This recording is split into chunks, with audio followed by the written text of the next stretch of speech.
doubles happens at tournaments, I just go, I don't care, it's doubles. You know, even when I'm playing doubles, I'm like, I lost doubles, not a big deal, out of the tournament, who cares? But, you know what?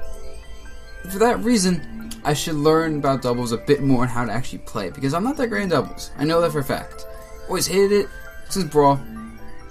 So that's probably why I'm not that good at it, but yeah, this is a great time to learn. Okay, looks so good to go. Let's listen to this.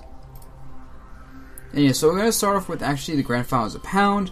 I'm gonna work our way downwards through different matches. Just gonna see kind of how, like, you know, the really good players in doubles do doubles, I guess, you know, what their strategies are, what they're looking for. I know I've talked to, like, Anti before.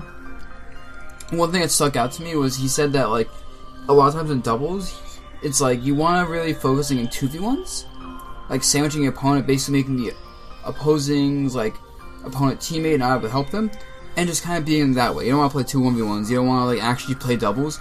You literally want to make your opponent not able to play doubles, and that's one of the most effective ways to win, from what I've heard. So yeah, let's do this though.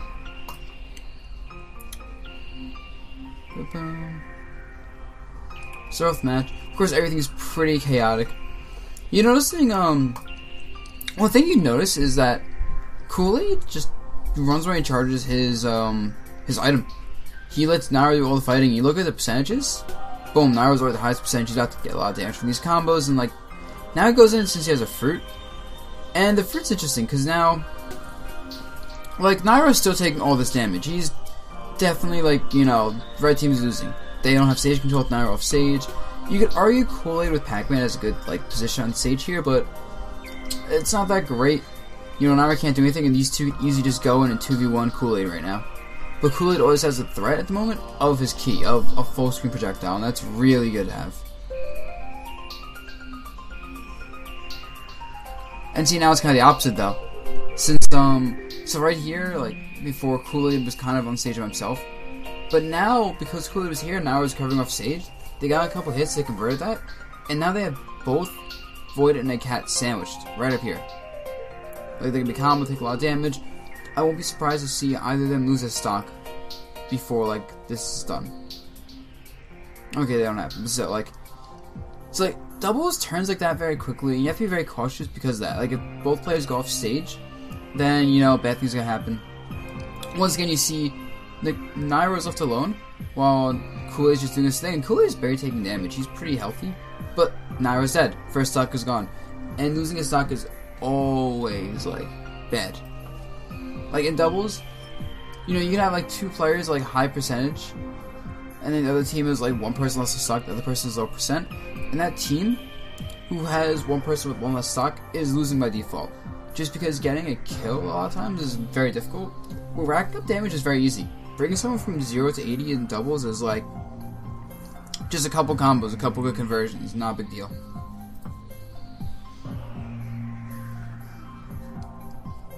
Now you see it's kind of 2 1v1s going on. This is another tactic in doubles that people use quite a bit. You see, is just they both have stage control. Both Nairo and Kool-Aid had stage control, and instead of going for the double teaming, I think Nestle's over here. No, she goes over here. So they could have went for Void aggressively while Nestle's off stage.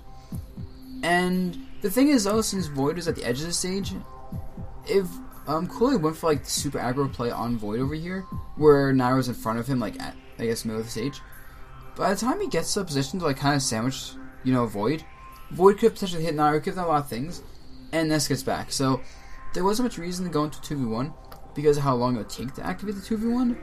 But if the positions were reversed and, say, you know, Void was over here, Nairo's at the edge of the stage, going for the 2v1 sandwiching was almost definitely the best idea.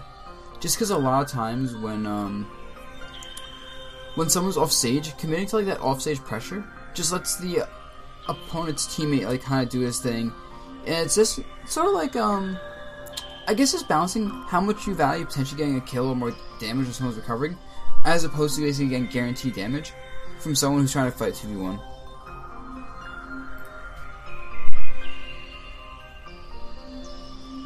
So you see this going on. Ooh, Nest hits both people on the side stage. And this is a scenario, hold on a second. So this is a scenario that I think the cat should have done something right here. In this exact moment, if I'm the cat, I have two options. I can either go for ledge pressure on Pac-Man, which, you know, I just talked about this. It's kind of risky wars are worth going for the edge pressure. Pac-Man specifically can stall off stage. He's just hard to, like, really edge guard, period. Meanwhile, I'm the cat. My partner, Void, is being hit off stage. He's in a bad spot. Nairo's in a perfect position to pressure. If I'm the cat, even though the Hydra's kind of annoying, I'm immediately going to go and pressure Nairo, just to give my partner time to get on stage. Even if I don't get damage on Nairo, it's not the worst thing, because I have enough time to go, you know, pressure Nairo, get Void back on stage, potentially, like, cover the ledge, like, cover Nairo on stage over here, or go and, you know, trap Kool-Aid. But it's regrouping. But you see, the cat just chooses, like, he chooses the hydrant, hit it, and then just go back to fighting Pac-Man. Now it's a dead partner. You see good combos off that. And that's another thing in doubles is, you can see a lot of these teams kind of have, I guess, I don't want to say aggro, like, offense and defense, because, I don't know, the idea of, like, this guy goes offense, this guy goes in defense, doesn't actually happen as much as it should in theory. Oh, thank you, Full Mirror. I appreciate it. Hey, Patch, what's up, dude? Long time no see. But yeah, so, the idea of offense and defense in doubles, like, one person goes in, one person stays back, kind of works, kind of doesn't, but a lot of times it ends up being more of the initiator versus the finisher. Like, the person who's gonna, like, get the combo started. Like, maybe in this team, you know, Ness gets a combo started, and then Sheik, because she's so mobile and has such good combo extensions, is the one who, like, wants to be on the lookout to convert off these hits. Where inversely, Sheik, of course, they're both gonna fight, but Sheik is more or less looking just to hit the opponent and, like, combo with herself. Because, like, Ness isn't mobile enough that he can convert off these hits and combos that well until that kill percent. When someone's at kill percent, though, it's kind of the opposite. Where you're probably going to want to have someone like Ness go for the kill moves because he can, you know, do up air out of Sheik's back air or something and basically save his conversions and look for those kind of openings. If that makes sense.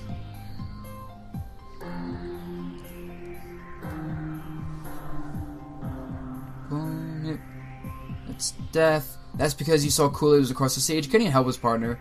Oh. Well, this is bad.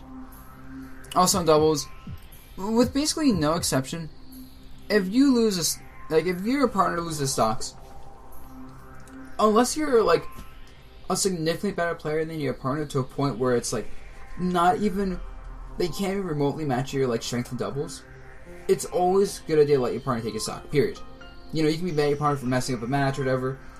Unless you're, like, gonna die from the next hit and you think you can 2v1 better than your partner, let him take the stock. Even if you're 120%, if you're not gonna die immediately, most of the time they should take the stock, just because you're more likely to survive for a bit longer.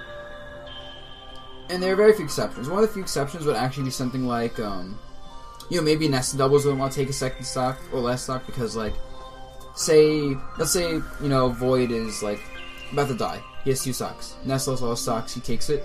Void dies. Now Ness is too easy to edge guard and, like, 2v1 for free. Inversely, though, if Sheik is, like, in a scenario, Sheik wants to take the stock because she can 2v1 well. So that's also worth considering. I agree, I should start analyzing booty. Booty analysis would be a great stream. Yep. And right here, you also see another danger of focusing on the edge too much. The cat barely got damage on Kool-Aid. And then, Nairo had time to just, as soon as he hit Void, he kind of realized, oh wait, Ness is in a bad spot. Goes, kills Ness because he's at the ledge of the stage. Doesn't matter if he's off stage or on stage, as long as he's near the ledge and so tunnel vision on Pac-Man, it lets Nairo just run in for free. You might as well have just mash buttons. Because the cow's not ready for it. Oh, thank you, A.T. Williams, for the sub. Hard! I appreciate it, dude. Welcome to Illumination.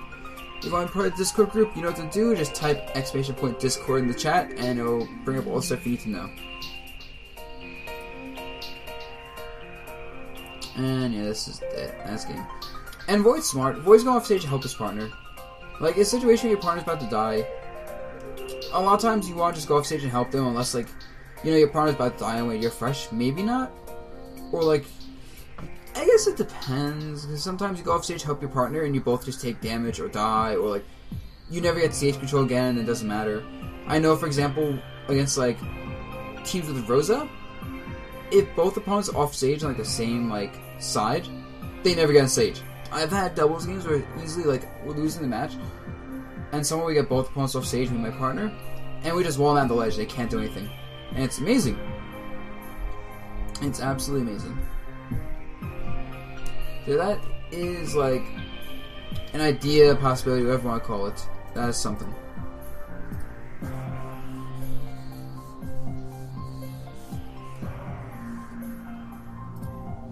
Okay, so game 2.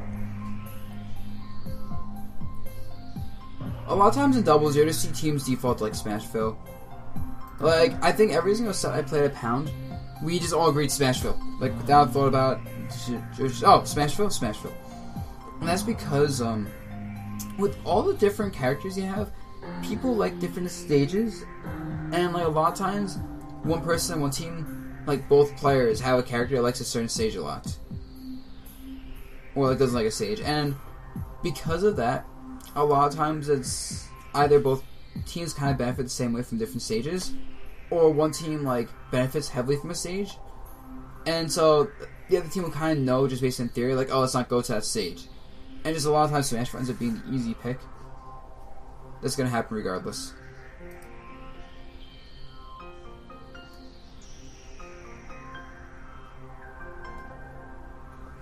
Okay. Ooh. Also, that hydrant's really good in doubles. You see the water just kind of disrupts everything. You look at red team right now. So, worth knowing is red team had both their players off stage first. I don't know exactly how they got there. I think they just got like hit those positions. But see, look at red team's percent compared to blue. Just because they were all off stage at once. Oh, thank you, Kootston. I hope I pronounced the name properly for subscribing. More sub hype. I appreciate it. You enjoy the emotes, dude, and enjoy the doubles analysis. I'm gonna be doing about 3 sets if I had to guess. Yeah, 2 or 3 sets for this analysis, so we have a good amount of stuff to watch. That was a good attack by the cat. Ooh, great save. And you see, Void is really good in doubles. I think if anything, Void is the player I'd watch out most for in doubles in this team, because Nakat kind of just tries to have a lot of 1v1s. I said before that Sheik's mobility makes it able to follow up. It also makes Sheik able to save her partner. Like you saw, she just went up here and up-aired Nairo Zero Suit as Nairo's about to finish off the cat. And you know, no my characters can really challenge that. It makes a lot of finishing like moves, like, you know, Sheik Zero Suit's up B not fast enough. So I definitely watch out for Void for the support in this team. And the cat's, like I said, the initiator. And in Nairo Kool-Aid, Nairo's kind of the tank. Like, he's kind of going in, taking the damage, and trying to get things going, where Kool-Aid is just sticking back, charging his items. But then he gets the items, he just throws projectiles, and he pulls out hydrants, and he just disrupts the flow of the enemy team like that. So basically, red team's kind of always trying to work up that damage and get like bigger reward off their hits, where blue team trying to just consistently outplay their opponents. At least that's kind of what the dynamic looks like right now.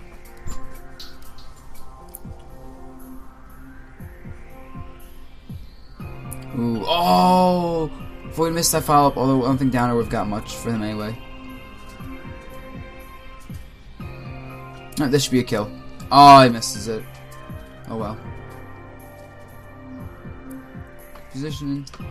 So right here once again, like, Nakat goes for... I don't like Nakat's playing doubles, actually. I mean, it's hard to focus on doubles properly, but you saw Nakat charging an up E here. Meanwhile, his partner is fighting Void, and they're kind of close. And considering Pac-Man's super high up in the air, you know, the proximity of that, he might get an up B and might get some damage. Like, but it wouldn't be worth getting that damage, potentially get, like, hit from Void, just going for a free attack. Or, you know, maybe Nairo gets hit and he can't save Nairo. And just, there's so many things that go wrong by focusing so much on Kool-Aid here. Because you're not going to stop Kool-Aid from charging a projectile, not up here. So, yeah. Also, obviously spawn invincibility is important for singles, but a lot of times in singles, a good player could just, like, avoid, like, your spawn invincibility by running back and forth and just being smart about it. In doubles, though? No. in doubles, just having one invincible person coming down disrupts everything. Your partner is being comboed and you spawn, you can break the combo for free. You just run it with an attack. You know, and a lot of times it forces the opposing team to kind of back off and reset to neutral when someone respawns, because just their partner's gonna come in and attack you guys. Unless like the enemy like partner's off stage and just going for deep edge guards, a lot of times it's just not worth taking free damage to get some more pressure going.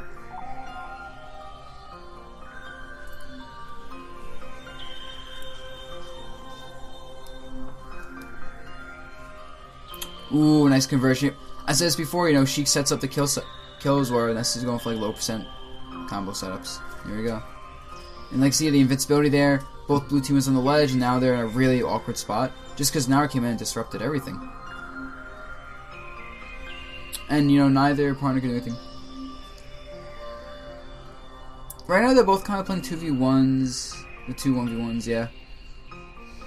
And in doubles, you can do 2 1v1s. It's kind of, there's not really much about, like, you know, if you're playing 2 1v1s, you're kind of playing under the assumption that you can outplay, you and your partner can outplay your opponents in small spaces, which is very character specific. Like, say a character such as Ryu or Cloud loves 2 1v1s, loves it, because he up close just monstrous. He's just hit by swords and giant foot hitbox that might as well be sword, and like all these things, and you're like, I can't deal with this. But then your character like Villager or Toon Link, and you're like, fuck, I don't want to play 2 1v1s. I need all this space.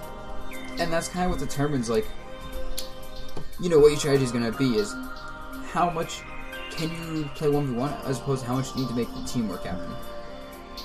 And so, you know, Pac-Man, for example, he doesn't want to play 2 1v1s probably, because he can stall and disrupt with items and Hydrant, but he can't really fight like 1v1 up close. Like, he doesn't have enough room, because he might doubles, your space might as well be cut in half. And you can't really retreat either, because if you retreat to ledge, you essentially leave your partner as like a free like target. Yes, you do hear Metroid Prime music. And anything else to say? No, that's about it basically. Bodied, and then you see blue team won this 2 1v1 situation. They got to kill off it, some more damage, good positioning, and that's kind of the risk you play with 2 1v1s, is you have to win these. There's like no real strategy to it except outplay your opponent. And a lot of times, if like say one person on each team wins their 1v1, wins their 1v1, it kind of puts this weird situation, I guess, where like you're gonna have the 2 people that won basically meet up to fight each other, or they're just gonna try to take advantage of like their position and go for more damage. So it's kind of funny that either becomes like, you know, a little mini tournament within the match, or just like raw, like someone's gonna get, both players are gonna be bodying someone off stage. And this is it though. The moment where 2v1 situation happens, that should be game. The only characters that can really win 2 1v1 situations are characters either of really good mobility, like Sheik, really good like clutch kill power, you know, such as Cloud, or just luck, or like zoning. Like sometimes characters like Toon Link can actually zone in 2v1s and like potentially get kills off that zoning, but realistically they should not win those consistently.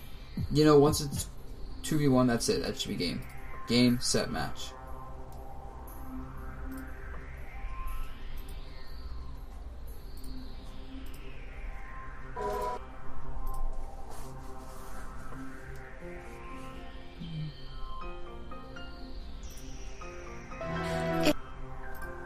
Sorry guys, I'm just looking up for music while this is happening. While the pick stages and whatnot.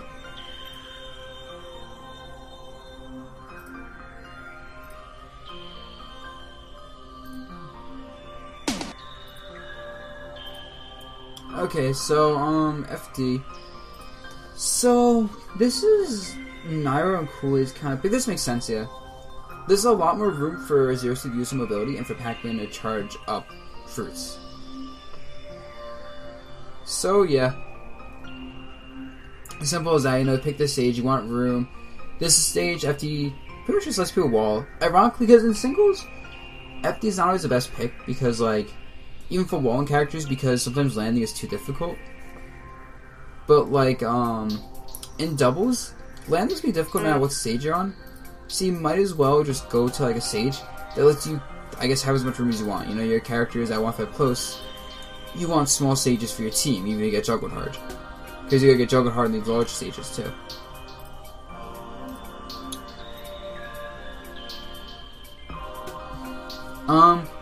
Top 3 doubles characters, Cloud is definitely number 1 still. I'm not actually sure. The thing about doubles is, a lot of characters are good in doubles. Like, the only characters that really aren't good in doubles are the characters that are slow. The characters that are slow and, like, have trouble recovering, I'd say. Because characters that are slow, you know, can't support their partner in a lot of ways. And they have trouble recovering, that makes them a big, like, liability. So, yeah. But even then, characters that are slow, like Gandalf, might be good in doubles because just that power. Yeah, I don't know, there's not really bad doubles characters. It more depends on the strategy. Like, you know, Ganondorf and Sheik won't be a good team, but, like, say Ganondorf and Toon Link is probably a great team because Ganondorf Sheik doesn't really, like, flow with their, like, what they're doing in doubles at all. But Ganondorf, like, Toon Link, they kind of force the opponent to approach, and then they have a giant wall of Ganondorf death moves to punish people for approaching the wall.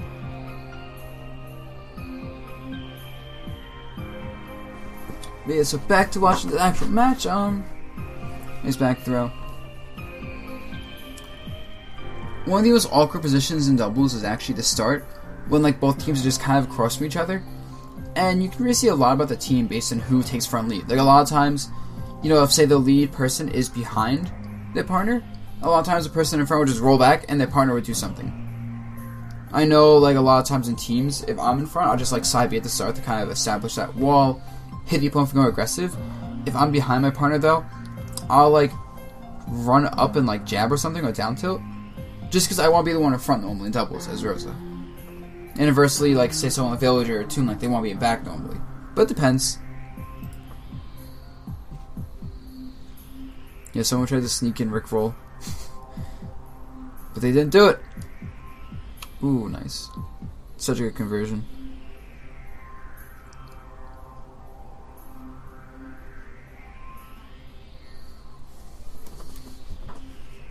Nice back air.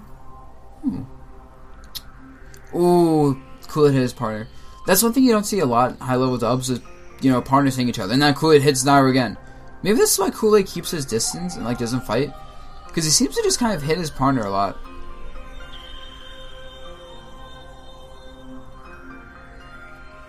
No, Vash, but I got music now. I was looking for it before on Twitter.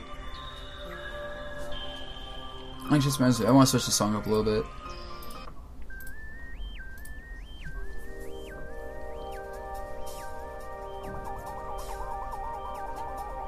Ooh, that's it.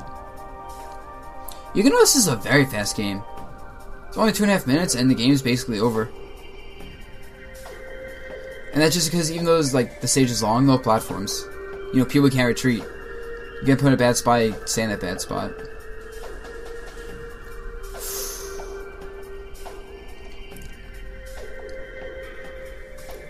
Watching everything I'm doing right now, you know, 2-in-1s are happening.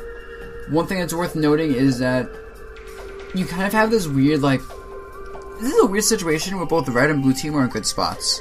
Like, red team is with each other, and they have the opponents like outside, but one of them's off stage, and the other one's just trying to like get to his partner to help him. But blue team does have red team sandwiched. And so it's an awkward spot where like, even I'd say, you know, Ness is in the worst spot obviously. Both Zero Suit and Pac-Man are in pretty bad spots if like something happens. Like if she gets in or like Ness gets around like the edge guarding, red team is cornered and sandwiched. So it's really bad. So you know, it's risky. Like, it is very risky. This is why it's risky to chase people off stage in doubles.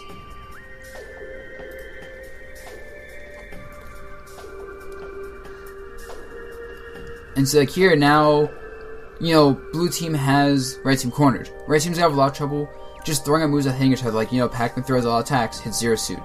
So Zero Suit has to throw attacks and, like, kind of get out of Pac-Man's space because Zero Suit's so much more mobile. You know, and that's kind of hard with Sheik right here, and then Ness about to come back in with, like, more pressure. And if Sheik gets hit, Ness would come back in. If Ness gets hit, Sheik would come back in.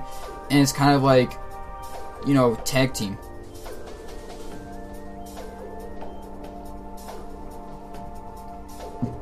And I'm not focusing too much on the moves each player is using in this right now. I'm just focusing more on the general strategies, because doubles is chaotic. Like, in terms of moves, a lot of times you want to press more buttons in space, even harder than you do in singles. But you don't want to. It's weird to describe, honestly. Because in doubles, you can throw a lot more risky options because your partner's around. So a lot of moves that would be unsafe or aren't spaced well are fine, because it's hard to focus on getting those punishes when there's 2 people and there's 4 people on the screen going crazy. A lot harder to get these punishes. So you're just gonna kind of see chaos and a lot of buttons thrown out. But the thing is, you want to throw buttons generally in doubles. Shielding a lot's not good because you just be under pressure from a lot of attacks. And if your opponent's oh wait, my opponent's shielding, I'm just gonna avoid them. They'll just run past you, run away from you, and fight your partner. So playing defense in doubles, even just in terms of the moves you're using, is not great. You want to be able to have your offense put the pressure on and essentially be the one setting the tone of the match. Because even if you're shielding, it's just too easy to pressure your shield and body you.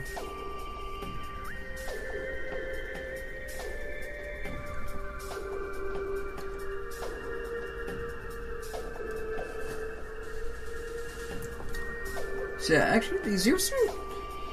So I think the Zero Suit Pac-Man team was a better comp theory-wise and practice-wise.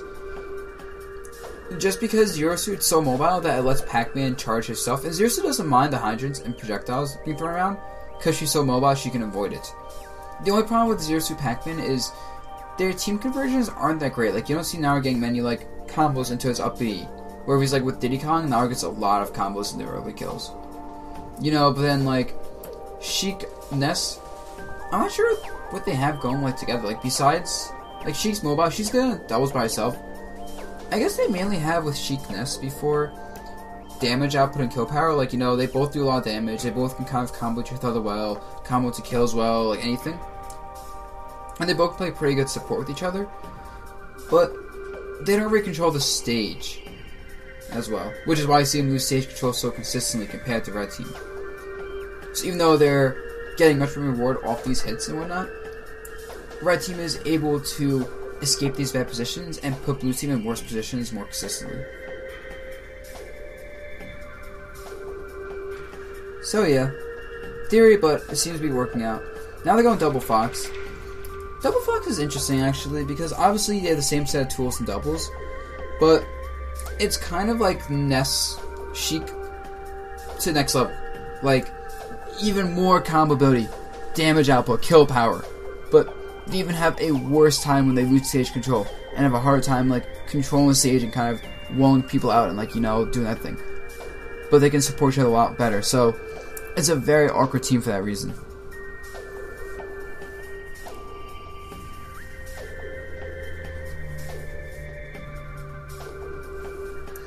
And you always want to make sure in doubles you have one partner who can kill. That's why you don't see double Sheik, or even double Sheik Diddy Kong that much, because you need partners that can kill 110 consistently. Because I see a lot of teams on doubles which seem good, but then one person just can't kill, or another person can kill, and the opponent's living to 150 and killing them at 80, and that's it. Also, I guess this Double Fox team is fast enough to disrupt to Zero Suit Pac-Man. Even then though, it's not the biggest deal. Yeah, this speed's nice, and of course they're winning right now, but I think it's more the stage. Remember I said before, stage is a huge deal. Where is the space for Pac-Man and Zero Suit to run around them? Zero Suit can just do a thing with platforms, but Pac-Man can't. He's not safe from the platforms because Fox pressure is everywhere. He can go off stage, but then with how small the stage is, Zero Suit can't afford 2 Foxes going after her.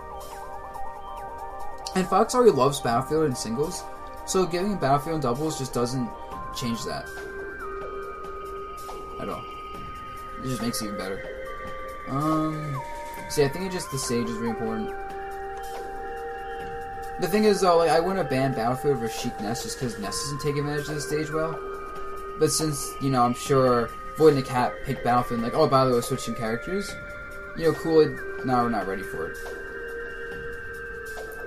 I'm not even sure what stages they would ban though versus Void and the Cat doubles. I wouldn't be surprised if they just got rid of something like Duck Hunt, just get rid of potential jank. I don't even know what jank there would be, but there's always something at Duck Hunt. Oh. Okay, this was Nairo being dumb. This is... So right here, Nairo...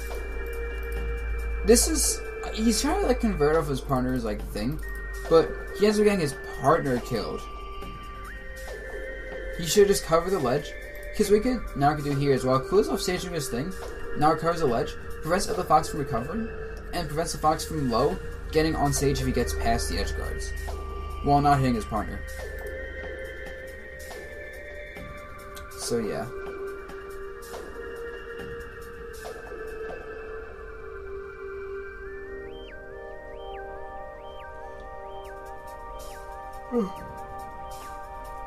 Ooh, now he's going off stage. You go off stage now, look, he gets hit by 2 fox attacks easily. Tries to convert, he doesn't. Wow, lots of team kills. Lots of just chaos going on in this game. So much chaos.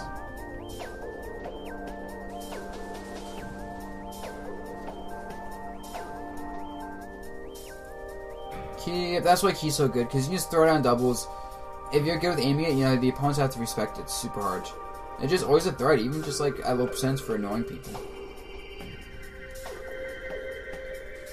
And you notice how while Nairo's kind of trapped between 2 foxes here, he's getting hit and whatnot, but whichever fox this is, I think this is Void, was just in front of Kool-Aid blocking from helping Nairo. He didn't like go for pressure, he didn't do anything crazy. He was kind of there just as support, make sure Kool-Aid can't get in. And being there, like, in case, you know, Cat needs help with Fox.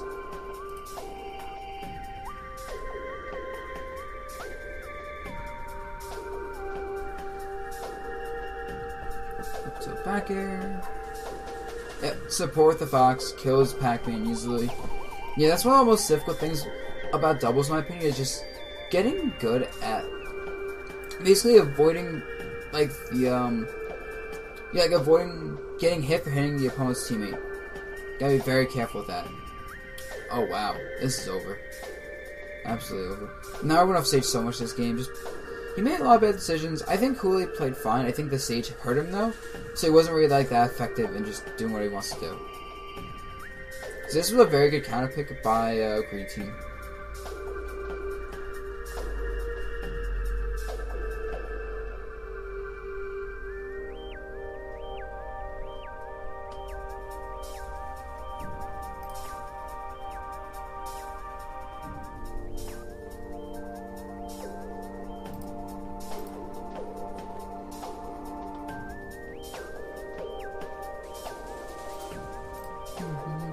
Now it's game 5. Switch up the music a bit.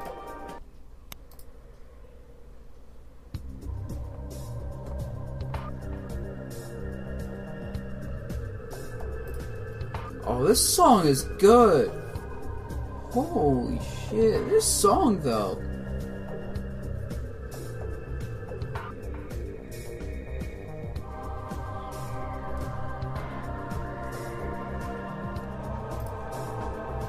This song is fire! Holy shit! Yo, why have I not listened to more Metroid Prime music?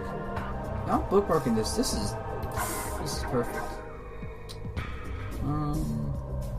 Here we go. I know what I'm listening to for this stream.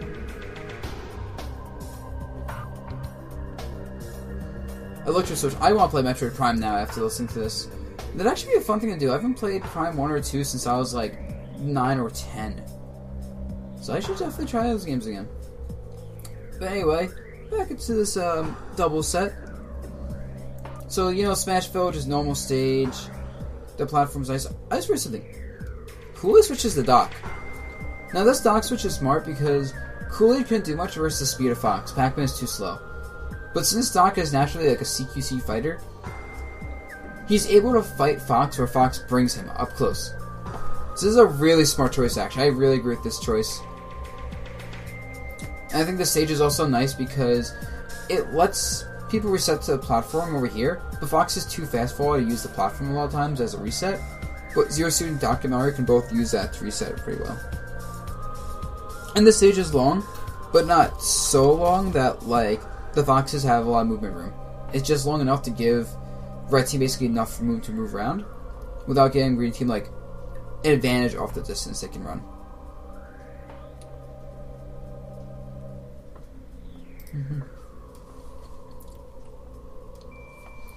Yep, you see right there, Kool-Aid's right behind Nairo. He doesn't do anything. Kool-Aid literally stood here for a good 2 seconds, waiting for Void to side B to the stage. And that's because Nairo's threatening the ledge. Void couldn't go to the ledge because Nairo's there, but Void couldn't go on stage. And that's very important about doubles as well, is recognizing the situations where you and your opponent, well, you and your partner can lock down your opponent. So it's very good awareness.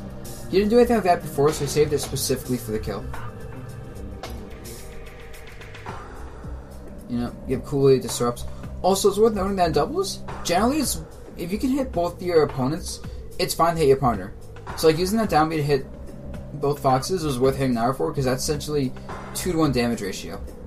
As long as you don't kill your partner. And even then, sometimes it might be worth killing your partner for, like, a lot of damage. But that's very situational. I wouldn't say just do it always, or often. Yeah, Nairo kind of hits... Nairo and Kool-Aid kind of hit each other than near each other, so that's why those keep some distance, because they're not good, like, just that. Yep, throws off smash attack, and Kool-Aid was safe even with that miss because Nairo's right next to him. See Nairo trying to go for conversions. Wow.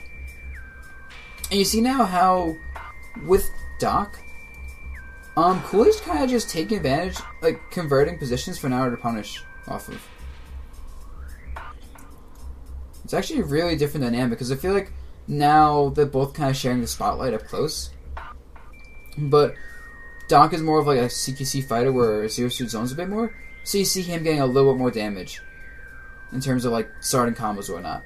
Where Zero Suit gets more like the follow-ups. And see, that was worth killing his partner for, because now opposing Fox is dead. 2v1. It's also always worth trading stocks and doubles if you're up a stock. Just because, you know, someone has 4 stocks in the team, you kill them, 25% of the team stocks are gone now. You have 5 stocks, only 20% is gone. Just simple math generally tells you it's worth making those trades. And versus if you're the one behind stocks, unless the percentage difference is huge, not worth it. Holy shit, this was just a destructive game. I want to go back to where, like right here. Look at this destruction.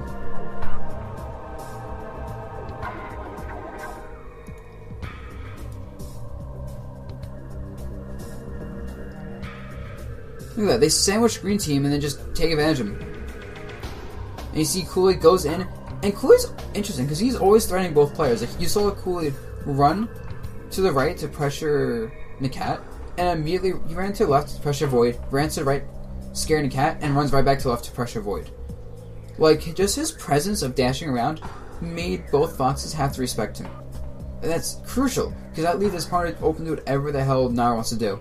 Where Void and the cat both like, shit, Doc's right here. And then Void specifically has to deal with Doc and Nairo. And Nairo's good at saving his partner. He doesn't really need to. I think they'd win regardless if he just took advantage of like, the recovery. But yeah, that was so good.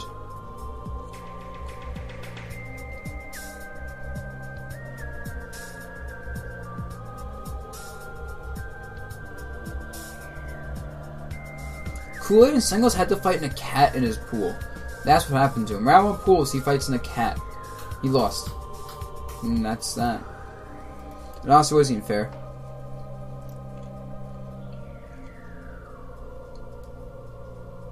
But oh well, that's the nature of nationals. National seeding kind of suck.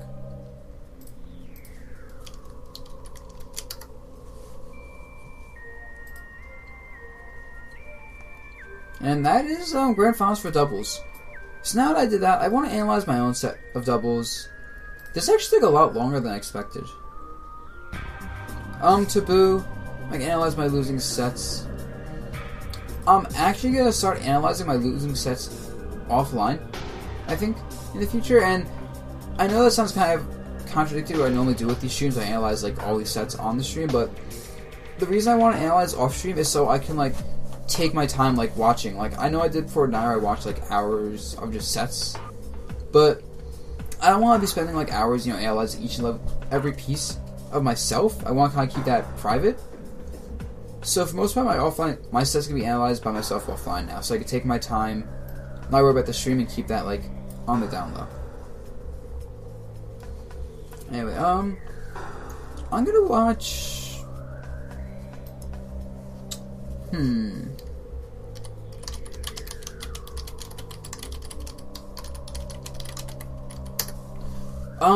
Shadow Phoenix. No, it's the same weekend as Apex, and Apex is in my backyard. So I want to analyze this. Oh, let's change the music. Oh, this song is so good. This music's so good. Oh, this music's all so good. Holy crapola. Anyway, so I was gonna watch a set where Hyuga and myself lost, but we already just saw both those teams play, and those both teams we lost to. So I'm gonna start watch this set and just kind of see what I can do better in doubles. I know I'm not the best in doubles. So I really want to look at this and look at myself specifically, see what I'm doing wrong. See, so the match. The strategy for Hyuga and myself is neither of our characters like fighting up close. Like, we're next to our opponent, we're losing. So our strategy is walling. You know, we're gonna try to actually, as opposed to most teams which end up like wanting like, some sort of like situation where they're fighting next to the opponent, like kind of sandwiching them and whatnot. I think Hyuga and myself want the opposite. We want to keep. Like, we want to have basically the stage to ourselves. Like, we want just half the stage to be ours. And we want to push it. I can't speak right now. Pressure the opponents with, like, my jab, side Bs, whatever, and Hyuga's bombs. And basically make them come to us. And then hit them back. And, like, by doing this, we can force them to the ledge of the stage just by hitting them back. And then they'll be cornered. And that's our strategy. Luckily for us, though, both Rosa and Toon Link have really good follow-ups with each other's attacks. Like, not big combos, but, like even some like back throw like up air is like 30 damage. Plus I can go for juggles with up airs even more, and then you guys bombs. And like we both just have good follow-ups and like good like combo starters. Maxers, I don't like teaming with DK well. DK is so this is actually a great example of when a team is bad. So Rosa's main like I guess weakness in doubles is that she doesn't really support well. Like, she has good follow-ups, of course, but she can't really go and save her partner that easily, that safely. If Luma's gone, she's kind of useless. And the problem with DK is he's really good in doubles with, like, a lot of things, but he needs partner support. He needs someone that can save him when he's being edgeguard or juggled or whatnot. And also, DK tends to kill Luma easily, so he'll just hit Luma easily, and then always need to save him, but I can't save him because I'm Rosa. And so it was a really bad team, to be honest. Like, chemistry-wise.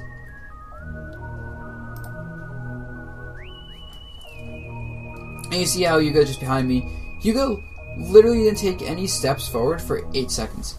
He just waited and got, like, positioning from the opponents having to come in and try to do something, and me, like, giving openings.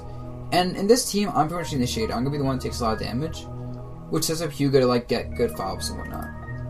But I think the problem with me in teams is I just go for too much, like, aggressive initiation.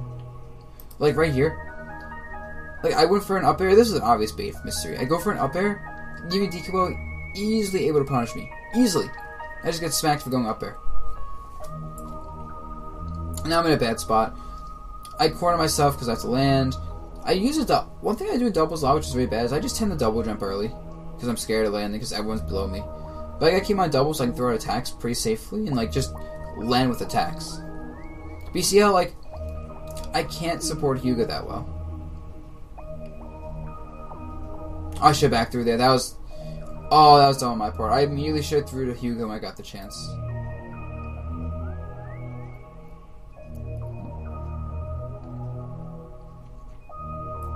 That was on me. I didn't think Donkey Kong was dead.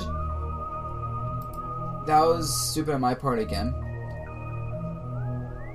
Down to see I'm walling out. And see how Hyuga's right there, ready to cover me in case something happens. He gets a kill. I go back in front of him. We're just establishing position once again. And this is our strategy. I'm trying to save Hyuga now. I get hit for... Like I said, Rose doesn't really save partners that well. Her hitboxes just don't work out like for that situation too often. I could use Luma detethered a bit more, but then the problem with that is Luma could just die.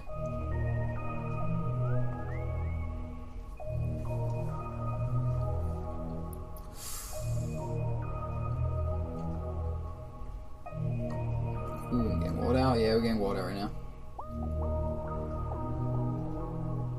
Right now, Hugo's at death percent, so when your partner's at death percent, you generally want them to be behind you just so they don't die.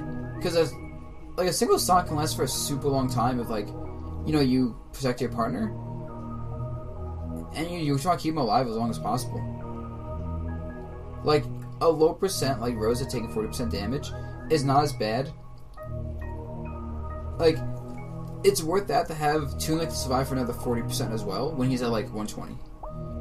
I tried combo there, but I wasn't sure the trajectory. See, I helped my partner out. Okay, well, and then see, immediately as I get hit, Yuga's ready to save me. The only problem is, I'm noticing, is whenever I get hit, Hyuga saves me, but then, like, both players in green team will immediately hit Hyuga. Like, they don't even bother trying to chase me or challenge me because I'm so floaty. I can't get back into a fight quickly enough. So while I'm trying to just get back into a fight, they're like, okay, we can double team Hyuga, and that's where most of the damage comes from, is they double team Hyuga. I'm forced to go in and try and save them, then I get hit. So that means I gotta find out ways to help my partner better. Maybe I should go with a lot more back airs, like, I get hit, get back in stage, my partner's being 2v1, instead of going for a dash attack or something, just go in with a raw back air, and get like that max distance Luma hit, which would give my teammate a lot more openings to do something, while also not really putting myself into the open. Like, I'm not running in and fighting in a position I shouldn't be fighting at. So yeah, I'm gonna definitely try that a bit more. Also gotta stop putting myself in bad positions to follow up. It's a huge mistake I do. And you see DK Will, he knows he's gonna grab Mythos 3, he just goes for attack. DK Will is good in doubles, but uses a very shitty character for doubles. Then again, DK is a pretty shitty character in general for a lot of situations. Yep, Hyuga goes in. I don't know why exactly he decided to go in, but it works out. You see, mixing up is good every now and then. They're both at kill percent, so we just kind of want to fish. Like, in singles, you don't want to fish too hard. In doubles, just fucking fish. Fishing is so good. You know, now I want to kill DK Will. And obviously, this is the bait right here.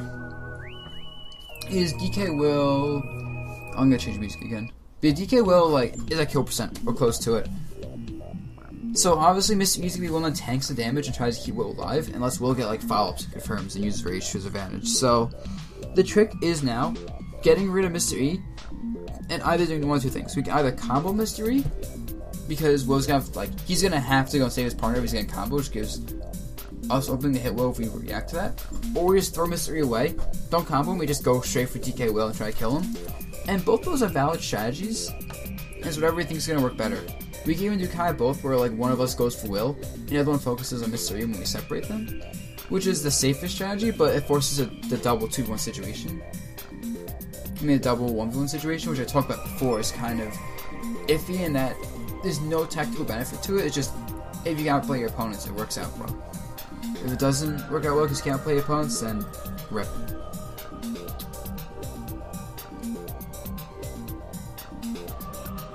So here we kind of go for like the sandwich Mr. E strategy. I kind of wall up Will a little bit by go for follow-ups Mr. E. Now we're going for 2-1-1s, but immediately I'm going back for Will. I just want this kill right now. Because you kill Will and that's it. That should be game. And you see, I'm just ignoring Mr. E. He can do what he wants. And Will's dead now. This is our game, basically. Like, unless we mess up really badly, this is done. And messing up badly was that. I had a free down air right there, and I messed up. I did an up air. I could have even neutral it, but better spacing. Regardless, I win this because I am me, and I'm good in singles, as you see. But, yeah. But even when Hyuga died, because Mr. E was on the ledge, he was in a really bad spot. So I was able to take full advantage of that pretty easily.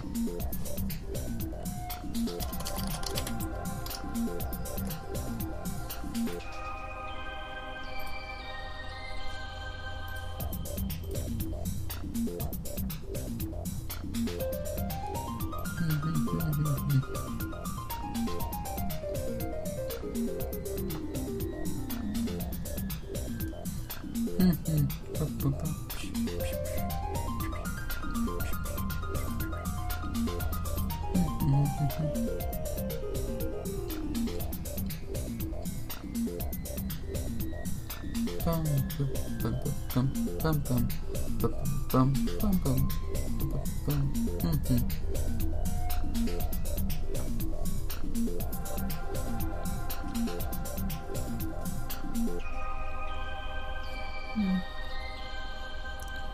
DQ will first kill him would be helpful. Ready for a lesson tonight? Oh wait, we had a lesson tonight? Let me double check, make sure. I'm sure we did. Oh, tomorrow. Oh, why did I read that tonight? Yep. Oh god, spiders. Ready for tomorrow. I actually have. You are the 7:30 lesson, right? I think you are. Yes, I'm ready for tomorrow's lesson, dude. Hope you are too.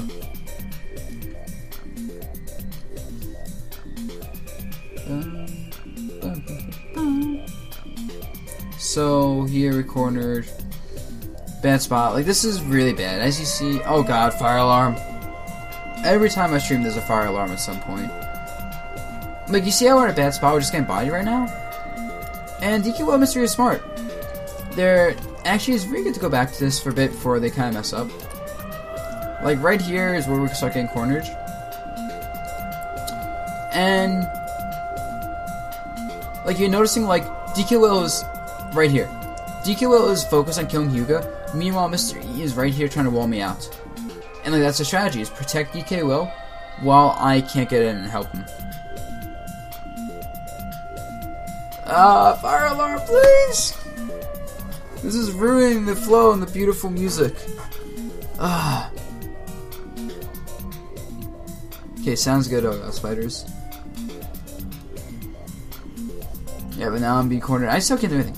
What I should have done is, the moment Hyuga died, like, once I realized he's not being saved, I should have ran mid-stage, let him respawn, his respawn invincibility kind of do work, and come in for support when it runs out.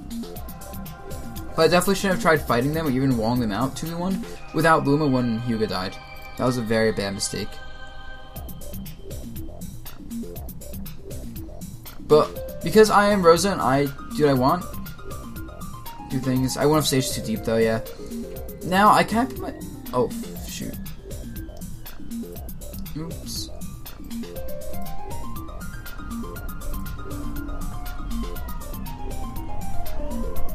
Oh shit. Cop cars and stuff. Like, okay. Yeah, I shouldn't have went for that right there. The moment I got killed, Will was kind of lucky, but I shouldn't have like went up for Mr. E off stage. It gives Will time to pressure, and basically, it kind of sucks because Hyuga's forced to defend me when I'm off stage, and like, I don't have a consistent of Edgeguard and Marth to like make it worth Hyuga's while to just focus on defending me from Will, you know, while he's invincible.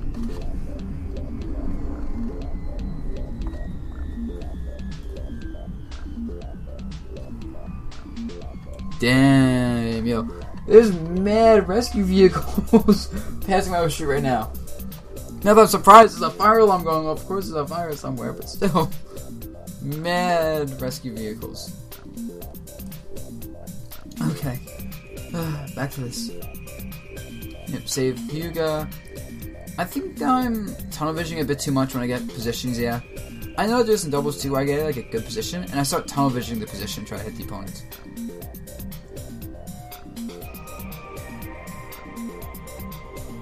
Yep, look at Hyuga. Killing Misty for trying to hit me. Simple as that. Not dead yet. Nope. Cool.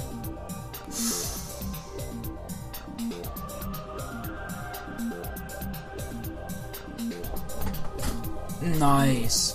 That was so good by Mystery. So good by Mystery. Yeah, I'm kind of tunnel visioning. Like, instead of saving Mystery, I'm just hitting Will. Or trying to. Yeah, I need to just play more supporting in doubles. I could have got up air into that, I think. I thought Nutrilla might have a chance to kill him with the Ed poorly, though. So I did an air instead of up air. Off the jab. Yeah, Jen up air. They're actually using a lot more back airs in doubles. Like, I need to just kind of spam raw back air. Just in general, I think. But especially in doubles. Because it's such a good tool I don't utilize much.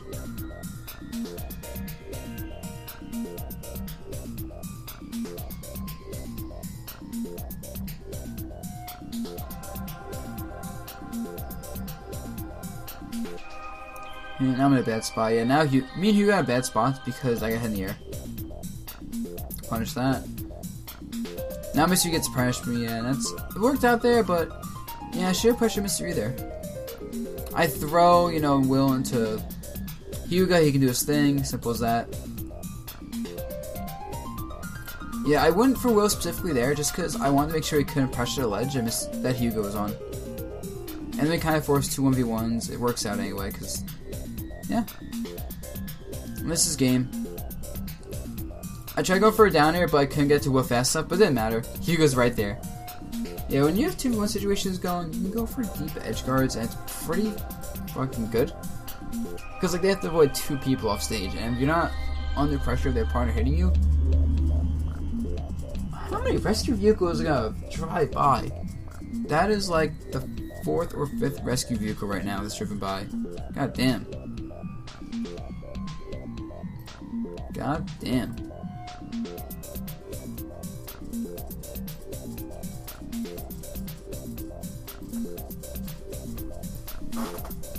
Game 3, Battlefield, yeah. They want a small stage, so it makes sense to go here.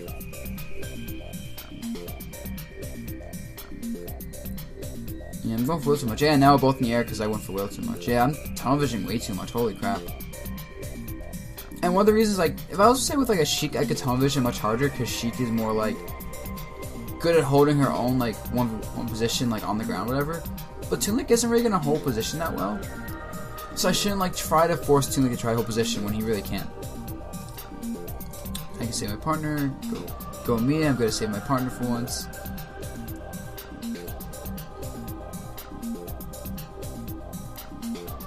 Yeah, Hyuga comes to help me, sort of. I'm still dead because he can't go off stage. I thought it. Expect him to. Like, if your partner's off stage, you can't really go off stage in, like, that kind of situation. Because then you'll both be off stage, which is just as bad. No, it's even worse. What am I saying?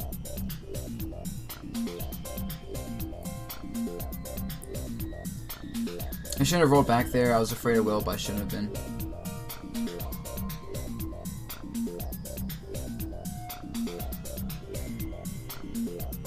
Nice forward air by Hyuga. Free kill.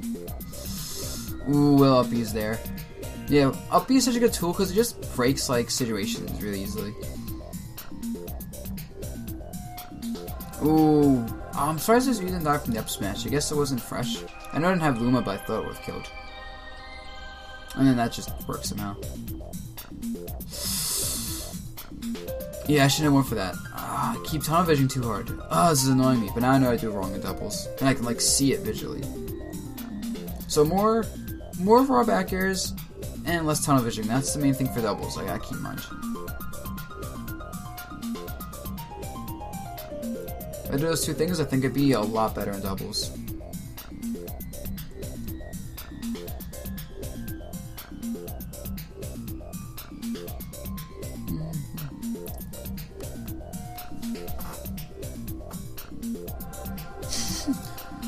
Yes, the cops coming for me, guys. You're right. They found I had some secret, I don't know, secret stuff in my room.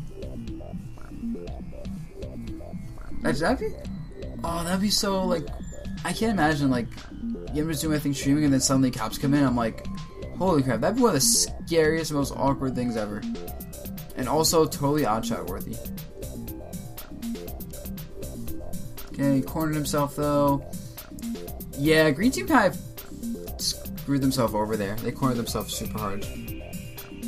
I think actually Hyuga and myself lose this game, but I'm not entirely sure. I hit Hyuga, that was bad. I got hit by Mr. E. Yeah, it's sort of gonna, like, establishing stage kill when we lose as this team. Hyuga jumped into me. That was, honestly, I'd say Hyuga's fault for jumping into me like that. Then again, it's weird. With Luma, the one problem with playing Luma Detether in doubles is my partner has to watch out for the fact that I'm puppeteering Luma. So you can't, like, you know, go past me. You just kind of has to let me do my own thing. But, like, in this situation where we're kind of separated, it's really good. Like, look at all the space we have covered. We have the entire stage covered by just Luma and me.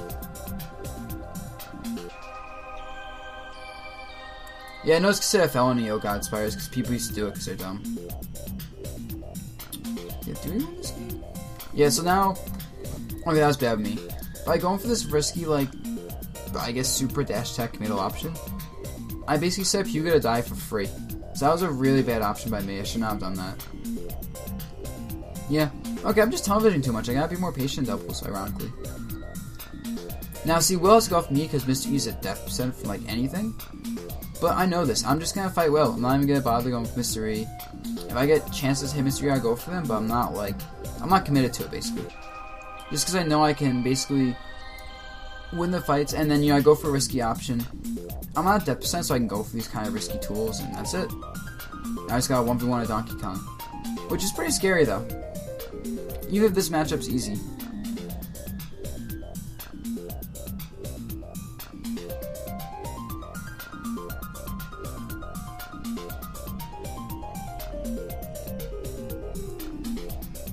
That was such a good up B. That up B had potential to turn the match around easily.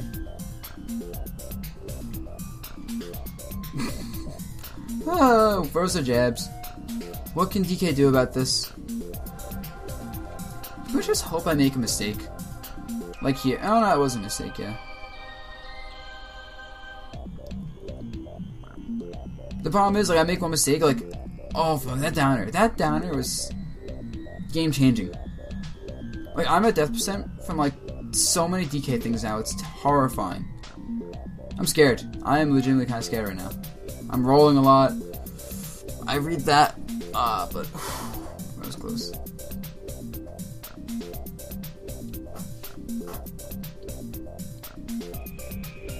Yeah, we got played Nairo's team. We got bodied by Nairo's team pretty easily. I should probably watch that at some point, but I'll watch it another time on my own, but I'll probably just see the same thing. You know what? I'll watch a game of that. I'll watch the first game, see why we get bodied, see what we do wrong, and then I'll switch to doing something else.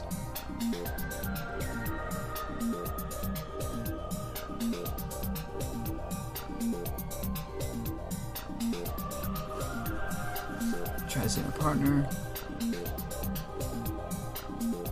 I did feel like, though, that team comp wise, that Cloud Fox is a really good counter to a Toon like Rosa. Because we're forced to approach because Cloud's limit charging. You know, I commit to approach too much. And then they're just so fast that they can, like, kind of pop out strategy of keeping them away.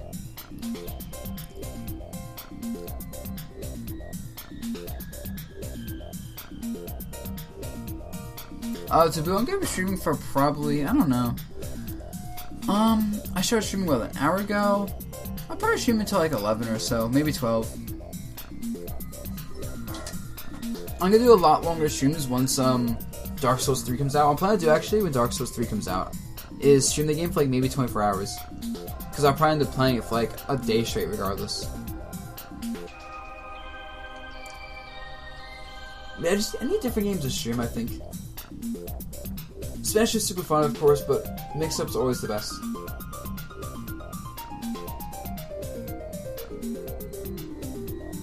And yes, the go-to reason for cops coming to my room to me is secret stuff in my room. I'm not that original.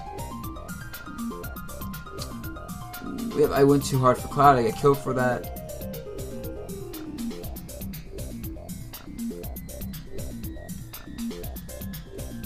I can't go too hard for anyone. We're separated, of course. Hugo's doing a really good job of, like, protecting me. But I kind of get bodied anyway.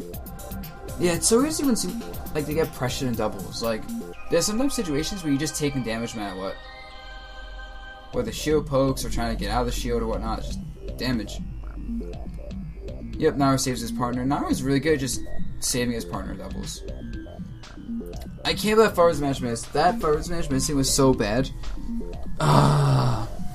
When Cloud forward smash, like, sent his hurt box forward and I didn't realize it.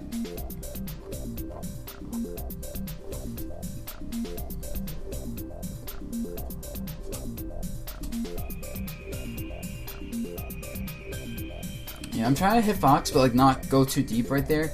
And it's working alright, like, Fox can't commit to too much. Yeah, I think actually that's pretty good. You don't get much damage on Fox. Like, you couldn't commit to much at all. And I can't be expected to commit too much either when Cloud's still around. What happens here though? We went from like a good position to a bad one. I'm not entirely sure why. Also, let's change the music up.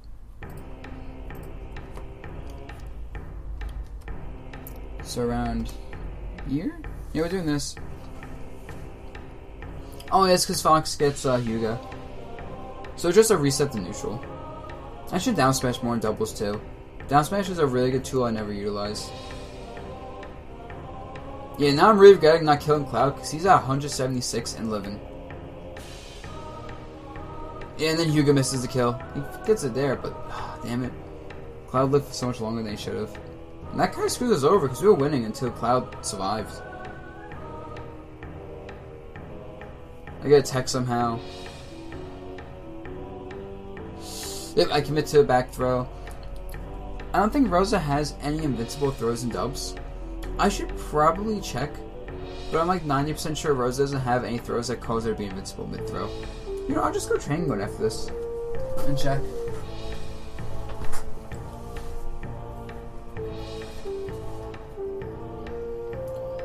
Okay, just got a wall safer and whatnot on doubles, and okay. It's pretty overwhelming.